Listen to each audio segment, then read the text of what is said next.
सरोजा बहू, ये क्या? तुम मंजू बहू के कमरे से आ रही? कहा था ना हमने आदित्य से दूर रहना। जब कोई बात कहते हैं हम तो कान में रुई डाल लेती हो क्या? अम्मा जी, हम मंजू दीदी के कमरे में गए थे क्योंकि आदित्य का कुछ सामान रह गया था हमारे पास, बस वही देना था। चलो अच्छी बात है। अब हो गई हो ना पूरी तरह से खाली आदित्य से? तो चलो हमारे कमरे में चलो, हमें तुमसे कुछ जरूरी बात करनी है।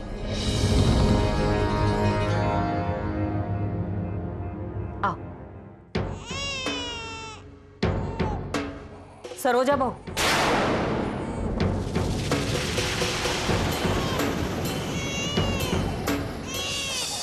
हमारा कमरा उस तरफ नहीं है। अम्मा जी, आदित्य रो रही है। हाँ तो रोने दो, चुप हो जाएगी। उसकी माँ वही है।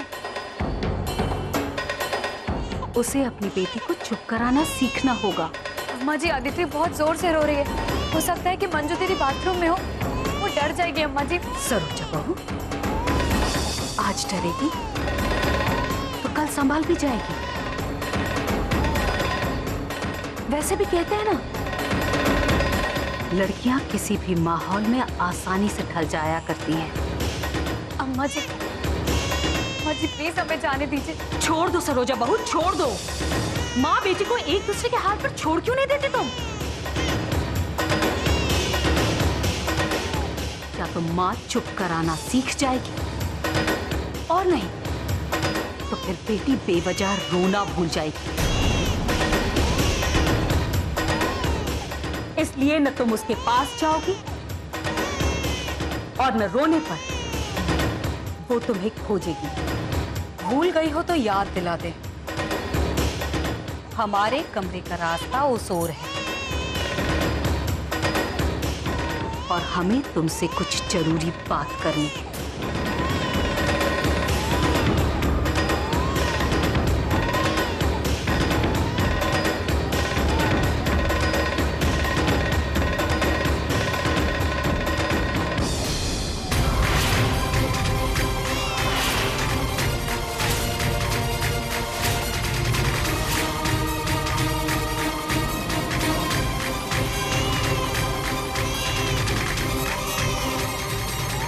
अम्मा जी, वो बहुत रो रही है।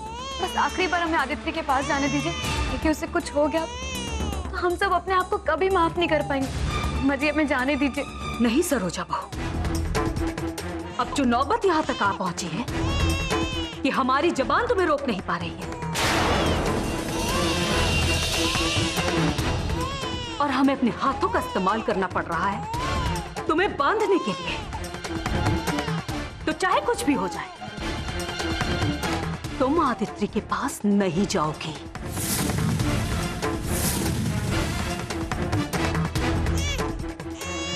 और रही बात आदित्य की,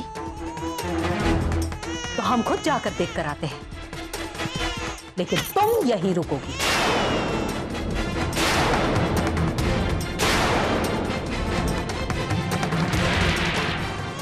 बेटा माता, सास की हर बात माननी चाहिए। ये लड़कियां अपने मायके से सीख कर आती हैं,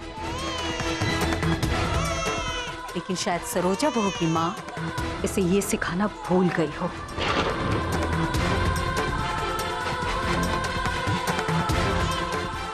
इसीलिए हम तुमसे कह रहे हैं, चाहे एक दो बातें ही सही, अपनी सास की कुछ बात तो मान ले। हमारी कुछ बातें मान लेगी तो घट नहीं जाएगी है।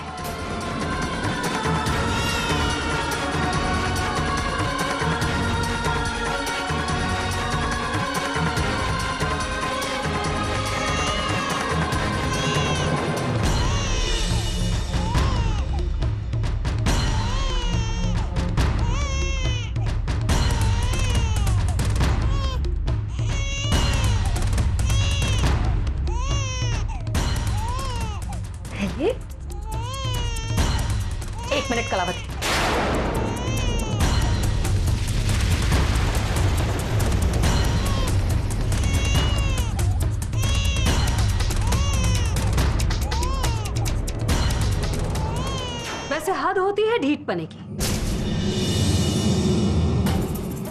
एक बात कान खोलकर सुन लो मंजू बहू, तुम्हारी ये नौटंकी हम और नहीं झेलेंगे। और अगर नौटंकी खेलने की इतनी ही लत लग गई है तो बताओ हमें, सुबह की पहली गाड़ी से तुम्हें तुम्हारे मायके भिजवाने का इंतजाम करवा देते हैं।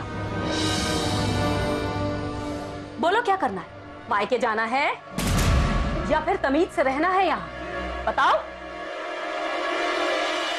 तो आखिरी बार कह देते हैं हम तुमसे मंजू बहू, ये सब नौटंकी यहां नहीं चलेगी। तुम्हारी देह से जन्मी हुई है ये लड़की और इसका ख्याल तुम्हें ही रखना होगा। और अगर दोबारा इसके रोने की आवाज आई तो समझ लेंगे हम तुमने अपना बक्सा बांध लिया है मायके जाने के लिए। ऐसे कमाल की है तुम्हारी मां, नहीं? धन्य भाग होंगे हमारे जो हमारी बेटी और नातिन की कुछ दिनों तक हम अपने घर में ले जाकर सेवा कर सके। तो जाने कहां गया वो अहोभाग्य। नातिन को देखकर जाने के बाद तो पलटकर एक फोन भी नहीं किया। अब समझ में आया हमारे, इतना नाटक सीखकर कहां से आई हो तुम? माँ अभी बहुत दिक्कत। बस बस, तुम्हारे मायके की राम कहानी और नहीं सुननी हमें। वहां कभी कुछ ठीक भी रहता है? तुम तो बस अपने ससुराल का ख्याल रखो और इस बात का ध्यान रखो कि हमने क्या कहा है। और एक बात फिर बता रहे हैं,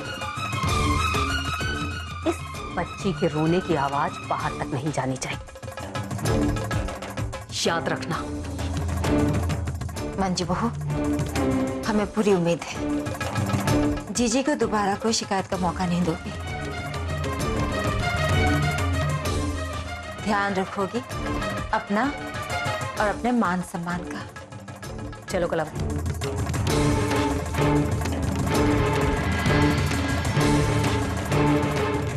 हमें समझ नहीं आता सरोजा जी, बार बार आप हमारी अम्मा का अपमान क्यों करती हैं?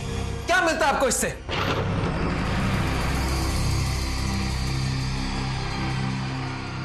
हम अम्मा जी का अपमान कभी नहीं कर सकते,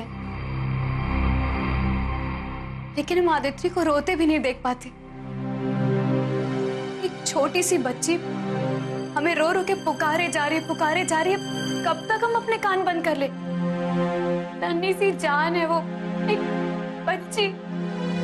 हम अगर उसके पास चले गए तो क्या बिगड़ जाता है किसी का? उसपे बिगड़ता है और बिगड़ता जा रहा है। देखा नहीं आपने मंजू भाभी ने क्या किया? अरे वो आपकी कमजोरी भाप चुकी है और अपनी सच्चाई से भाग रही है वो। आप खुद ही सोच, अगर आदित्य को मंजू भाभी ने पूरी जिंदगी नहीं अपनाया तो क्या होगा उस बच्ची का? वो बच्ची जिसकी आप इतनी फिक्र करती हैं। अरे आदित्य की फिक्र सबको है, हर एक इंसान को है, हमारी अम्मा को भी है। हमने आपसे पहले भी कहा था ना, हमारी अम्मा को इस घर के हर एक सदस्य की चिंता है, आदित्य की भी। और अगर हमारी अम्मा ने कहा है कि आदित्य को मंजू भाभी को सौंप दो तो उसके पीछे कुछ कारण है, लेकिन आप थोड़ी ना समझेंगे। एक बात बताइए हमें, आप तो ये बात बहुत अच्छे से जानते भी और समझते भी हैं कि मंजू दीदी अभी इस हालत में नहीं है कि वो आदित्य को संभाल पाए। आदित्य के होने के बाद से वो अजीब सी हो गई हैं। शरीर से भले ही वो ठीक दिखती हो, लेकिन उनका मन कहीं भटका हुआ है और ये बात सब अच्छे से जानते हैं। और इस सिचुएशन में अगर हम आगे आकर के कुछ करना चाह रहे हैं तो इसमें क्या परेशानी है, क्या प्रॉब्लम है?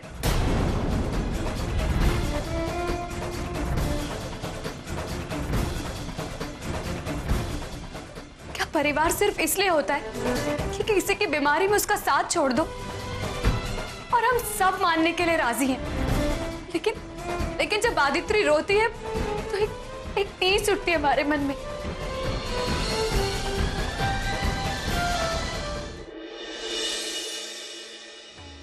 हमारी बात कान खोल के सुन लीजिए, आप आदित्य से दूर रहेंगे, उसको छुएंगे भी नहीं आप।